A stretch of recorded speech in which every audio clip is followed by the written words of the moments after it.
जय श्री कृष्णा। राधे राधे दोस्तों, आप सभी का दिन शुभ और मंगलमय हो। आप सभी को हल षष्ठी और बलराम जयंती की हार्दिक शुभकामनाएं। आप सभी पर भगवान श्री कृष्ण की कृपा सदा सर्वदा बनी रहे। आज की वीडियो में आप सुनेंगे हल षष्ठी की संपूर्ण व्रत कथा। हिंदू धर्म में हर साल भाद्रपद मास के कृष्ण पक्ष की षष्ठी तिथि को हर छठ का त्योहार मनाया जाता है, जिसे हल षष्ठी, कमर छठ, राधा छठ या फिर छठ महारानी का व्रत भी कहते हैं। और हल षष्ठी का व्रत संतान की दीर्घायु और उनकी संपन्नता के लिए किया जाता है। विशेष रूप से हमारे देश के उत्तर भारत में इस व्रत को धूमधाम से रखा और मनाया जाता है। इस दिन माताएं संतान की लंबी उम्र के लिए इस व्रत को रखती हैं और पूजा करती हैं। इस व्रत को करने से संतान पर आने वाले सभी संकट दूर हो जाते हैं। मान्यता है कि इस दिन भगवान कृष्ण के बड़े भाई बलदाऊ का भी जन्म हुआ था।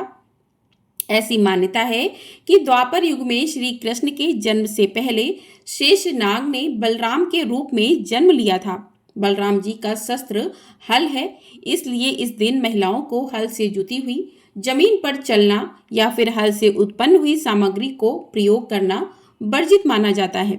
वैसे तो इस व्रत को केवल वही स्त्री करती हैं जिनको पुत्र होता है, लेकिन जिन महिलाओं का गर्भ बार बार नष्ट हो जाता हो तो उन्हें भी इस व्रत को धारण करने से दीर्घायु और स्वस्थ संतान की प्राप्ति होती है। हालांकि इस व्रत को आधुनिक समाज में सभी लोग रख सकते हैं, चाहे उनका पुत्र हो या फिर पुत्री। इस शुभ दिन दीवार पर गाय के गोबर से हर छठ का चित्र भी बनाया जाता है, जिसमें श्री गणेश, लक्ष्मी, भगवान शिव, देवी पार्वती, गंगा, यमुना आदि के चित्र बनाए जाते हैं। हर छठ बनाने में झरबेरी, ताश और पलाश की एक एक शाखा का इस्तेमाल किया जाता है। पूजा में 7 प्रकार के भुने हुए अनाज का भोग लगाया जाता है और इस व्रत में महिलाएं प्रत्येक पुत्र के आधार पर 6 छोटे मिट्टी के बर्तनों में 5 या 7 भुने हुए अनाज या सूखे मेवे भरती हैं और अंत में हर छठ की कथा सुनती हैं। इस व्रत में गाय के दूध का इस्तेमाल पूरी तरीके से वर्जित माना जाता है और भैंस के दूध से बनी दही, मक्खन, घी आदि का ही प्रयोग किया जाता है। और इस दिन महिलाएं तालाब में उगे पसही या तिन्नी के चावल या पचहर के चावल खाकर व्रत रखती हैं। केवल वृक्ष पर लगे हुए खाद्य पदार्थ के ही सेवन की अनुमति होती है। विशेष रूप से महुए के फल का सेवन इस व्रत में किया जाता है। तो आइए अब आपको सुनाते हैं हल षष्ठी के व्रत में सुनी जाने वाली कुछ प्राचीन कथाएं, जिनके बिना यह व्रत अधूरा माना जाता है। तो प्रिय श्रोताओं, पहली कथा के अनुसार प्राचीन काल में एक ग्वालिन थी। उसका प्रसव काल अत्यंत निकट था। एक ओर वह प्रसव से व्याकुल थी तो दूसरी ओर उसका मन गौरस अर्थात दूध और दही बेचने में लगा हुआ था। उसने सोचा कि यदि प्रसव हो गया तो गौरस यूं ही पड़ा रह जाएगा और खराब हो जाएगा। यह सोचकर उसने दूध दही के घड़े सिर पर रखे और बेचने के लिए चल पड़ी। किंतु कुछ दूर पहुंचने पर ही उसे असहनीय प्रसव पीड़ा शुरू हो गई। तब वह एक झरबेरी की ओट में चली गई और वहां उसने एक बच्चे को जन्म दिया और उस बच्चे को वह वहीं छोड़कर पास के गांव में दूध दही बेचने चली गई। संयोग से उस दिन हल षष्ठी थी। गाय भैंस के मिश्रित दूध को वह केवल भैंस का दूध बताकर गांव वालों को बेचकर आई। गांव वाले भोले भाले थे, उसकी बातों पर विश्वास कर लिया। उधर जिस झरबेरी के नीचे उसने बच्चों को छोड़ा था, उसके समीप ही खेत में एक किसान हल जोत रहा था। अचानक उसके बैल भड़क उठे और हल का फल शरीर में घुसने से वह बालक मर गया। इस घटना से किसान बहुत दुखी हुआ, फिर भी उसने हिम्मत और धैर्य से काम लिया। उसने झरबेरी के कांटे से ही बच्चे के चिरे हुए पेट में टांके लगाए और उसे वहीं छोड़कर चला गया। कुछ देर बाद ग्वालिन दूध बेचकर आ पहुंची। बच्चे की ऐसी दशा देखकर उसे समझते देर नहीं लगी कि यह सब उसके पाप की ही सजा है। वह बड़े दुखी मन से सोचने लगी कि अगर मैंने झूठ बोलकर गाय का दूध ना बेचा होता और गांव की स्त्रियों का धर्म भ्रष्ट ना किया होता तो मेरे बच्चे की यह दुर्दशा नहीं होती। इसलिए मुझे लौटकर सभी बातें गांव वालों को सच सच बताकर प्रायश्चित करना चाहिए। ऐसा निश्चय कर वह फिर वापस उसी गांव में पहुंची जहां उसने दूध दही बेचा था। अब वह गली गली घूमकर अपनी करतूत और उसके फलस्वरूप मिले दंड का बखान करने लगी।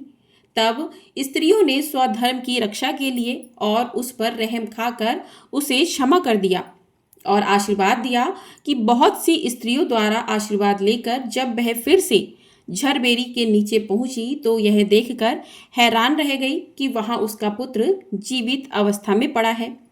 तभी उसने स्वार्थ के लिए झूठ बोलने को ब्रह्म हत्या के समान समझा और कभी झूठ ना बोलने का प्रण कर लिया। तो इस प्रकार से पहली कथा यहीं पर समाप्त होती है। प्रेम से बोलिए हल षष्ठी मैया की जय। अब सुनिए हल षष्ठी व्रत की दूसरी पौराणिक कथा। एक बार काशीपुरी में देवरानी और जिठानी रहा करती थी। देवरानी का नाम तारा और जिठानी का नाम विद्यावती था।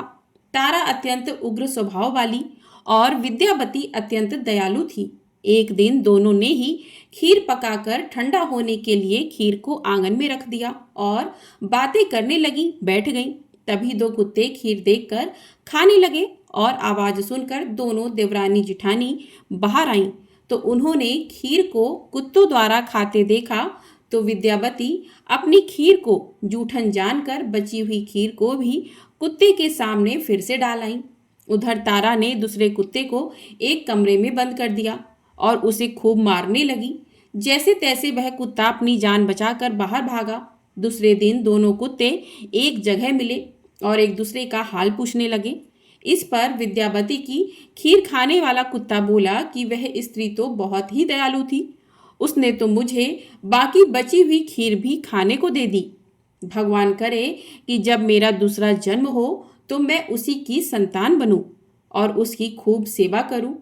अब दूसरा कुत्ता कहने लगा कि मैं भी उस औरत की संतान बनूं जिसने मुझे खीर खाने पर बहुत मारा पीटा था, ताकि मैं भी उससे बदला ले सकूं।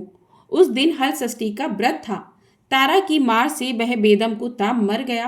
अगली हल षष्ठी के दिन तारा ने एक पुत्र को जन्म दिया। जन्म के बाद वह बालक अगली हल षष्ठी के दिन मर भी गया। इसी प्रकार तारा ने एक एक कर 5 पुत्रों को जन्म दिया। उसका पुत्र 1 साल बाद हल षष्ठी व्रत के दिन ही मर जाता था, जिससे तारा दुखी होकर हल षष्ठी माता से प्रार्थना करने लगी और उसी रात सपने में तारा ने वही कुत्ता देखा जो उसको उसकी मार से मरा हुआ था। कुत्ते ने सपने में तारा से कहा कि मैं तुमसे बदला लेने के उद्देश्य से तुम्हारा पुत्र बनकर आता हूँ और मरकर पुनः चला जाता हूँ। जब तारा ने अपने अपराधों के लिए क्षमा मांगी तो उस कुत्ते ने कहा कि तुम हल षष्ठी व्रत करो, जिससे तुम्हें दीर्घ आयु पुत्र की प्राप्ति होगी। सपने में कही विधि अनुसार तारा ने अगली बार हल षष्ठी व्रत को विधि पूर्वक धारण किया और छठी माता से आशीर्वाद मांगा। फिर हल षष्ठी माता की कृपा से तारा ने दीर्घायु संतान को जन्म दिया और प्रसन्नतापूर्वक वह जीवन यापन करने लगी। उधर विद्यावती ने भी हल षष्ठी व्रत कर माता की कृपा से एक सुंदर, स्वस्थ और सुशील पुत्र को जन्म दिया और वह सुखपूर्वक रहने लगी।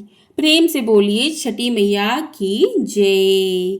तो इस प्रकार से दूसरी कहानी समाप्त होती है। अब सुनते हैं तीसरी पौराणिक कथा। एक बार एक राज्य में एक राजा अपने परिवार सहित रहता था। वह प्रजा के सुख दुख का बहुत ध्यान भी रखता था। उसके राज्य में सभी सुखी थे। राजा अपने राज्य के हर गांव में कुएं, तालाब आदि बनवाता रहता था, लेकिन सभी तालाब और कुएं हमेशा सूखे ही रहते थे, किसी में भी पानी नहीं भरता था। इस कारण से राजा हमेशा चिंतित रहता था कि कोई तो ऐसा उपाय होगा कि जिसके करने से पानी की समस्या हल हो जाएगी। एक दिन राजा ने अपने दरबार में सभा बुलाई और पानी के विषय में मंत्री और सलाहकारों से चर्चा कर रहा था कि अचानक तभी एक आकाशवाणी हुई कि हे राजा, तुम अपने इकलौते पुत्र की बलि दोगे तभी तुम्हारी इस समस्या का हल होगा, वरना तुम हमेशा ऐसे ही पानी के लिए चिंतित रहोगे। इस आकाशवाणी को सुनकर दरबार में बैठे सभी लोगों को आश्चर्य हुआ और सभी लोग दुखी भी हो गए। तभी सोचने लगे कि यदि इकलौते राजकुमार की बलि दे दी जाएगी तब तो राजा का वंश ही खत्म हो जाएगा। अब राजा बहुत ही चिंतित और व्याकुल होने लगा। रात में राजा विचार करने लगा कि यदि मैं अपने पोते की बलि दे दूं तो कैसा रहेगा। इससे आकाशवाणी की बात भी पूरी हो जाएगी और मेरा वंश भी बच जाएगा, क्योंकि मेरे बेटे के जीवित रहने से भविष्य में और भी पोतों का जन्म हो सकता है। फिर तो राजा अपने मन में यही निश्चय करके सो गया। अगले दिन हल षष्ठी का व्रत आया। राजा के बेटे की बहू हल षष्ठी का व्रत रखती है। इधर राजा सोचने लगा कि मैं बहू से उसके पुत्र को बलि के लिए कैसे मांगू।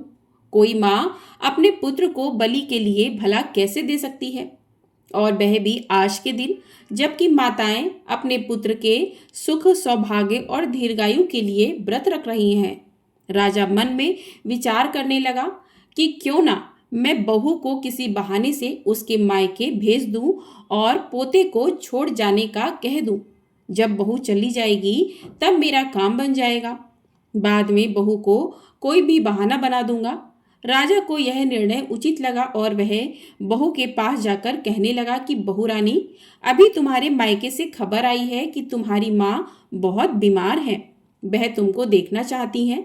तुम अपनी माँ को देखने चली जाओ, लेकिन पोते को मेरे पास छोड़ जाओ। यह सुनकर बहू कहने लगी कि पिताजी, आज तो हल षष्ठी है, आज मैं कैसे जा सकती हूँ। आज के दिन तो हर जुती जमीन पर चलना मना रहता है। तब राजा बोला कि तुम चलकर नहीं जाओगी, मैं पालकी सजवा देता हूँ, तुम उसमें बैठकर चली जाना। इधर बहू के जाते ही राजा अपने पोते को सागर के पास ले जाकर बलि चढ़ा देता है। उसके बाद उसे बहुत आत्मज्ञानी भी होती है कि वह अब अपनी बहू से क्या कहेगा। उधर बहू जब अपने मायके पहुंची तो सभी महिलाएं हल षष्ठी पूजा की तैयारी कर रही थीं। उसकी माँ भी पूजा करने को तैयार बैठी थी। अपनी माँ को स्वस्थ देखकर बहू को बड़ी प्रसन्नता हुई, लेकिन आश्चर्य भी हुआ कि ससुर जी ने ऐसा क्यों कहा। उसके बाद सभी मिलकर हल षष्ठी देवी की पूजा करने लगे। बहू भी पूजा करके व्रत का पारण कर कहारों के साथ वापस चली गई। रास्ते में वह कहारों को कहने लगी कि हमारे ससुर जी ने जो भी कुएं, तालाब आदि बनवाए हैं उसी तरफ से लेकर चलना। मैं तालाब में हाथ मुंह धोकर ही घर जाऊंगी। कहारा को असमंजस होता है, लेकिन बहू की जिद के कारण वे उधर ले जाते हैं, लेकिन उन्हें कुएं तालाब में पानी भरा हुआ देखकर बड़ी हैरानी हुई। वास्तव में आकाशवाणी के अनुसार राजा के बलि देने से ही यह चमत्कार हुआ था। बहू तालाब में उतरकर प्रणाम करती है और हाथ मुंह धोकर आंचल फैलाती है। आंचल में अचानक उसका बच्चा खेलते हुए आ गया। बहू को यह देखकर बड़ा आश्चर्य हुआ कि बच्चा यहाँ कैसे आ गया। फिर वे दोनों घर पहुँचे। यह सब हल षष्ठी माता की कृपा से ही हुआ था। राजा को जब बात पता चली तो उसने अपनी बहू से माफ़ी मांगी, लेकिन साथ में बच्चे को देखकर वह बहुत खुश भी हुआ। राजा बहू को आशीर्वाद देते हुए कहने लगा कि यह तुम्हारे पुण्य प्रताप का ही फल है। राजा कहने लगा कि जिस तरह बहू के आत्मविश्वास और श्रद्धा के कारण हमारे घर में खुशी आई है, वैसे ही हमारे राज्य में सभी प्रजाजनों के घर में भी खुशी रहे। राजा ने अपने राज्य में घोषणा करवा दी कि अगले साल से हमारे राज्य में सामूहिक रूप से हल षष्ठी की पूजा होगी। जिस प्रकार हल षष्ठी माता की कृपा से राजा के घर में खुशियां आई, उसी प्रकार हल षष्ठी माता के व्रत से आप सभी श्रोताओं के घर में भी सदैव खुशियां बनी रहें। सभी प्रेम से बोलिए षष्ठी मैया की जय। तो इस प्रकार से तीसरी कथा पूर्ण होती है। अब सुनते हैं चौथी पौराणिक कथा। मथुरा का राजा कंस अपनी बहन देवकी को विवाह के बाद विदा कराने जा रहा था। तभी आकाशवाणी के वचन सुनकर देवकी का 8वां पुत्र ही तेरी मृत्यु का कारण बनेगा, उसने अपनी बहन बहनोई को कारागार में डाल दिया। वासुदेव देवकी के 6 पुत्रों को एक एक कर कंस ने मार डाला। जब 7वें बच्चे के जन्म का समय नजदीक आया तो देवर्षि नारद जी वासुदेव और देवकी से मिलने पहुंचे और उनके दुख का कारण जानकर देवकी को हल षष्ठी देवी के व्रत रखने की सलाह दी। देवकी ने नारद जी से हल षष्ठी व्रत की महिमा और कथा पूछी तो नारद जी ने पुरातन कथा कहना प्रारंभ कर दिया कि एक बार चंद्रवत नाम का एक राजा हुआ, जिसका एक ही पुत्र था। राजा ने राहगीरों के लिए एक तालाब खुदवाया किंतु उसमें जल नहीं रहा, सूख गया। राहगीर उस रास्ते से गुजरते और सूखे तालाब को देखकर राजा को बुरा भला कहते। इस खबर को सुनकर राजा दुखी होता कि मैंने तालाब खुदवाया, मेरा धन और धर्म दोनों ही व्यर्थ गया। उसी रात राजा को स्वप्न में वरुण देव ने दर्शन देकर कहा कि राजन, यदि तुम अपने पुत्र की बलि तालाब में दोगे तो जल भर जाएगा। अगली सुबह राजा ने स्वप्न में वही बात दरबार में सुनाई और कहा कि मेरा धन और धर्म भले ही व्यर्थ हो जाएं, पर मैं अपने पुत्र की बलि नहीं दूंगा। यह सब बातें जब लोगों से होती हुई राजकुमार के कानों तक पहुंची तो वह सोचने लगा कि यदि मेरी बलि से तालाब में पानी आ जाए तो लोगों का भला होगा। यह सोचकर राजकुमार अपनी बलि देने स्वयं ही तालाब में बैठ गया। अब वह तालाब पानी से लबालब भर गया। जल के जीव जंतुओं से वह तालाब परिपूर्ण हो गया और इधर इकलौते पुत्र के बलि हो जाने से राजा दुखी होकर वन को चला गया। वह 5 स्त्रियां व्रत कर रही थीं, जिन्हें देखकर राजा ने पूछा कि हे स्त्रियों, आप लोग यह कौन सा व्रत और क्यों कर रही हो? पूछने पर स्त्रियों ने हलषष्ठी व्रत की संपूर्ण विधि बतलाई, जिसे सुनकर राजा वापस अपने नगर को गया और अपनी रानी के साथ उस व्रत को किया। व्रत के प्रभाव से राजपुत्र तालाब से जीवित बाहर निकल आया। राजा अब परिवार सहित हलषष्ठी माता की जय जयकार कर सुखपूर्वक रहने लगा। अब देवर्षि नारद जी ने देवकी से हलषष्ठी व्रत की अन्य कथा भी कहना शुरू किया कि एक बार उज्जैन नगरी में 2 सौतन रहती थी। एक का नाम रेवती था और दूसरी का नाम मानवती था। रेवती को कोई संतान नहीं थी, जबकि मानवती के 2 पुत्र थे। रेवती अपनी सौतन के बच्चों को देखकर हमेशा सौतिया डाह से जलती रहती थी और उसके पुत्रों को मारने का प्रयास करती रहती। एक दिन उसने मानवती को बुलाकर कहा कि बहन, आज तुम्हारे मायके से कुछ राहगीर मुझे मिले थे। उन्होंने बताया कि तुम्हारे पिताजी बहुत बीमार हैं और वह तुम्हें देखना चाहते हैं। पिता की बीमारी को सुनकर मानवती दुखी हुई। रेवती कहने लगी कि बहन, तुम शीघ्र ही अपने पिता से मिलने चली जाओ। तुम्हारे आने तक तुम्हारे बच्चों का ध्यान मैं रख लूंगी। सौतन की बात को सच मानकर अपने पुत्रों को रेवती के हाथों सुरक्षित देकर मानवती अपने पिता से मिलने मायके चली गई। इधर रेवती बच्चों को मारने का अच्छा अवसर जानकर उन दोनों बच्चों को मारकर जंगल में फेंक आई। मानवती इधर जब अपने मायके पहुंची तो पिता को स्वस्थ देखकर उसने अपने पिता से अपनी सौतन की कई बातों को कह दिया और कुशल क्षेम पूछने लगी। अब मानवती के पिता ने किसी अनहोनी के संदेह से पुत्री को जाने को कहा, किंतु मानवती की माता ने कहा कि पुत्री, आज तो हलषष्ठी माता का व्रत है। आज तुम भी पुत्रों की दीर्घायु की कामना से यह व्रत कर लो और आज की जगह कल घर चली जाना। माता की सलाह मानकर मानवती अपने पुत्रों की स्वस्थ दीर्घायु कामना से हलषष्ठी माता का व्रत धारण कर दूसरे दिन अपने घर जाने को निकली। रास्ते में फिर वही जंगल पड़ा। उसने देखा कि उसके दोनों पुत्र जंगल में खेल रहे हैं, तो उनसे पूछा कि तुम लोग यहाँ इतनी दूर कैसे पहुँचे? तब पुत्रों ने बताया कि माँ, आपके चले जाने पर हमारी दूसरी माता ने हमें मारकर यहाँ फिकवा दिया था। तभी एक दूसरी स्त्री हमें फिर से जिंदा करके चली गई। अब मानवती को समझते देर नहीं लगी कि यह सब माता हलषष्ठी की कृपा से ही संभव है और फिर वह हलषष्ठी माता की जय जयकार करती हुई घर को चली गई।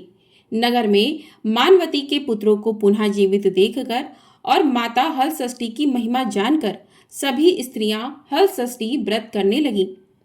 देवर्षि नारद ने देवकी से हलषष्ठी व्रत की और कथा कहना प्रारंभ किया कि दक्षिण में एक सुंदर नगर है। वहां एक बनिया अपनी पत्नी के साथ रहता था। दोनों पतिप स्वभाव से बहुत अच्छे और संस्कारी थे, लेकिन उनके साथ एक अनहोनी घटित होती है कि बनिए की पत्नी जब भी गर्भवती होती तो संतान को जन्म देती, लेकिन दुर्भाग्यवश उसकी संतान कुछ समय बाद ही मर जाती। इस तरह एक एक करके बनिए की पत्नी की 6 संतान काल के ग्रास में समा गईं। इस कारण दोनों पति पत्नी बहुत दुखी होकर मरने की इच्छा से अपने घर को छोड़कर वन की ओर चले गए। वहीं जंगल में एक साधु से उनकी भेंट हुई तो उन्होंने साधु से अपनी व्यथा कह सुनाई। साधु ने आंखें बंद कर अपने तपोबल से देखा कि बनिए की संतान कहाँ पर है। साधु ध्यान में यम, कुबेर, वरुण, इंद्रा आदि लोक में ढूंढते रहे, किंतु जब वहां पर बनिए के बच्चे नहीं दिखे तो साधु तपोबल से ब्रह्मलोक को देखने लगे। वह साधु ने बनिए की सारी संतानों को देखकर उन्हें अपने माता पिता के पास वापस लौटने का आग्रह किया। बच्चों ने वापस लौटने से मना कर दिया और कहा कि मुनिवर, इससे पहले भी हम कई बार जन्म ले चुके हैं। हम किस किस माता पिता को याद रखें, उनके पास जाएं। हम जन्म, मृत्यु और गर्भ के चक्कर से अब मुक्त हैं, इसलिए अब हम नहीं जाना चाहते। तब साधु ने बनिया को दीर्घजीवी संतान प्राप्ति का उनसे उपाय पूछा। उन आत्माओं ने कहा कि यदि बनिया और उनकी पत्नी माता हलषष्ठी का व्रत रखकर पूजन कथा श्रवण कर अपने पुत्र को व्रतोपरांत जल से भीगा कपड़ा लगाएं तो उनका वह बालक दीर्घजीवी होगा। उन आत्माओं से इस प्रकार सुनकर साधु ध्यान से वापस आकर बनिए से हलषष्ठी व्रत की कथा, नियम आदि को विधि पूर्वक बताने लगे। साधु से इस विधान को सुनकर वे दोनों पति पत्नी अपने घर वापस गए। समय बीतने पर जब हलषष्ठी व्रत का दिन आया तो उन्होंने व्रत रखा और संतान प्राप्ति का वर मांगा। हलषष्ठी माता की कृपा से अब बनिए की पत्नी गर्भवती हुई और उसने एक सुंदर संतान को जन्म दिया। अगले व्रत आने पर उन्होंने साधु के बताए अनुसार अपने पुत्र को पानी से भीगा पोता मारा और माता की कृपा से अब की बार उनकी संतान दीर्घायु को प्राप्त हुई। बनिए का परिवार प्रसन्नता पूर्वक जीवन यापन करने लगा। इस प्रकार देवर्षि नारद के मुख से इन सभी कथाओं का वृत्तांत सुनकर देवकी ने भी हलषष्ठी का व्रत किया, जिसके परिणाम स्वरूप उन्हें श्री कृष्ण जैसी संतान की प्राप्ति हुई। यह थी हलषष्ठी व्रत की सभी कथाएं। सभी प्रेम से बोलिए हलषष्ठी माता की जय, बलदाऊ की जय। तो इस प्रकार से हलषष्ठी की सभी कथाएं पूर्ण होती हैं। तो आपको वीडियो पसंद आई है तो वीडियो को लाइक अवश्य कर लीजिएगा। आपका एक लाइक हमारे लिए बहुत अधिक महत्वपूर्ण होता है। चैनल पर नए हैं तो चैनल को सब्सक्राइब भी कर लीजिएगा। आपको हमारे चैनल पर जन्माष्टमी कब है, जन्माष्टमी का व्रत आपको कब रखना है, जन्माष्टमी की पूजा किस प्रकार से करनी है, जन्माष्टमी की कथा सभी कुछ सुनाया जाएगा। तो चैनल को सब्सक्राइब कर लीजिएगा और कमेंट बॉक्स में हलषष्ठी माता की जय भी अवश्य लिखिएगा। प्रेम से बोलिए छठी मैया की जय।